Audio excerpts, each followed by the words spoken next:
Hello मित्रों, कैसे हैं आप लोग। उम्मीद है बेहतरी कर रहे होंगे।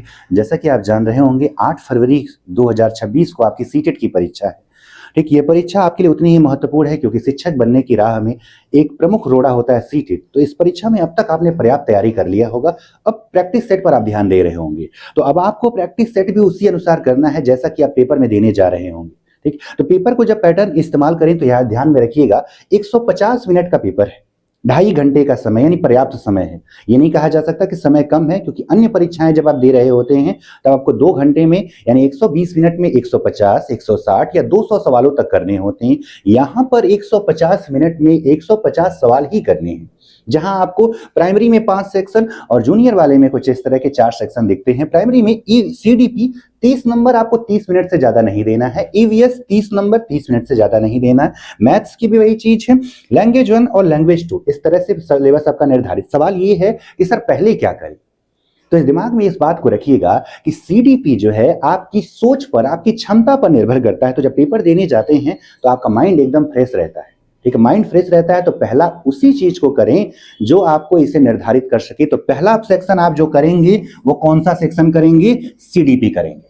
क्या करेंगे? सीडीपी। और ये दिमाग में रखना है कि मुझे 30 मिनट से ज्यादा नहीं देना है।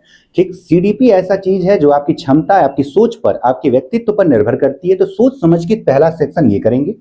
ठीक है, अब रही बात दूसरे सेक्शन की। दूसरा सेक्शन आप ईवीएस या मैथ मत करिएगा। ठीक है, आपकी जो इच्छा वो कर सकते हैं, लेकिन ये दिमाग में रखें कि पहला सेक्शन आप सीडीपी करेंगे। दूसरा सेक्शन आप चुनेंगे कौन सा? लैंग्वेज 1 को चुनिएगा। दूसरा किसे चुनिएगा? लैंग्वेज 1 को चुनिएगा। लैंग्वेज 1 में आपने हिंदी लिया होगा या जो है संस्कृत या अंग्रेजी, यानी जो भी कुछ लिया होगा। ये दिमाग में रखना है कि आपका, जिसे आपके पेपर में हिंदी है तो 2 बार वे रहेगा हिंदी।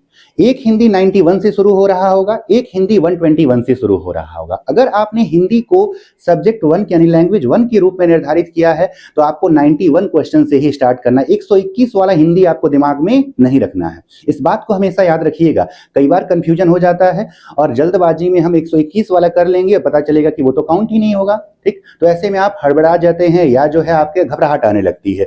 तो पहले आप करेंगे लैंग्वेज 1 वाला, फिर लैंग्वेज 2 वाला, क्योंकि इसमें भी सीडीपी का पोर्शन होता है। ठीक, तो आपकी सोच को, अब जब ये 3 सेक्शन हो जाते हैं तो आपके पास बचता है 2 सेक्शन। कौन सा? ईवीएस और मैथ का। ठीक, तो पहला प्रयास क्या करना है कि अगला सेक्शन कौन सा करें, यानी कि तीसरा सेक्शन लैंग्वेज 2 हो गया, चौथा सेक्शन आपका लैंग्वेज 4 यानी ईवीएस हो गया। अब जो समय बचा है इसमें आप अपना मैथ करेंगे। अब सवाल ये भी है कि सर एक गोला कब भरेंगे या ओएमआर कब भरेंगे, क्योंकि पेपर तो ऑफलाइन है। तो यह दिमाग में रखें, 150 क्वेश्चन एक साथ करने के बाद जब आप भर रहे होते हैं और कहीं एक छोटी सी गलती हो गई तो आपके कई सवाल जो है इससे गलत हो जाएंगे। तो प्रयास यही रहे कि जब ये 30 मिनट मैंने निर्धारित किया है तो 25-26 मिनट में मैं अपने सवाल कर लूंगा। अगले 4 मिनट यानी कि उसी 30 में से 4 मिनट क्या भर लिया मैंने? ओएमआर भर लिया।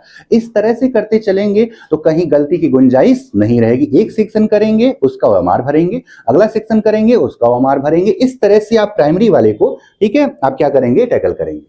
सेम चीज जब जूनियर में आते हैं तो यहां सीडीपी 30 नंबर पहले वही करना है। उसके बाद लैंग्वेज 1 और लैंग्वेज 2, वहां भी वही चीज है कि जो लैंग्वेज 1 चुना है आपने, ठीक है, यदि हिंदी चुना है या इंग्लिश या संस्कृत चुना है, तो जब लैंग्वेज 1 चुना है तो वह 91 से शुरू होगा। ठीक है, लैंग्वेज 2 को अगर उसी सब्जेक्ट को चुन रहे हैं तो वह 121 से शुरू होता है। तो पहले जो है सीडीपी करेंगे, फिर लैंग्वेज 1 करेंगे, फिर लैंग्वेज 2 करेंगे, फिर आएंगे किस पर? एसएसटी या साइंस वाले मैथ पर। ठीक है, इस तरह से जब आप पेपर कर रहे होंगे या दिमाग में रखने का आपको सब आता है। ठीक है, आपने इतना पढ़ा है, आपको कोई पूछेगा आप नहीं बता पाओगे, लेकिन पेपर आते ही अपने आप होने लगेगा।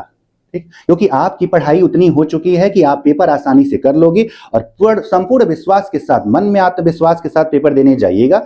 और इतना भरोसा रखिए कि आप आसानी से, आपको टॉप नहीं कर, टॉप कर लीजिए तो बहुत अच्छी बात है, 130-40 ले आइए, बहुत अच्छी बात है। ठीक है, हमारा जो टारगेट है कि 90+ ले आना, ठीक, वो आसानी से हो जाएगा। ठीक है, तो हमारी क्लासेस यानी उमंग क्लासेस आपके एक बेहतर परीक्षा के लिए आपको ढेर सारी शुभकामनाएं देती हैं। तैयारी करते रहिए। इस बीच में एक अगले 10 दिनों में भी हमारे द्वारा आपको सीटेट से जुड़ी हुई बहुत सारी चीजें बताई जाएंगी। कुछ जो है प्रैक्टिस सेट भी हम इस बीच में आपसे करवा देंगे, जिससे कि आपका ये सीटेट और ज्यादा आसान, आपने आप तक पढ़ लिया है, पर्याप्त पढ़ा है, हम इसे और ज्यादा आसान आपके लिए बना देंगे। मैं मनीष सिंह, एक उमंग क्लासेस से। आज के लिए बस इतना ही। धन्यवाद।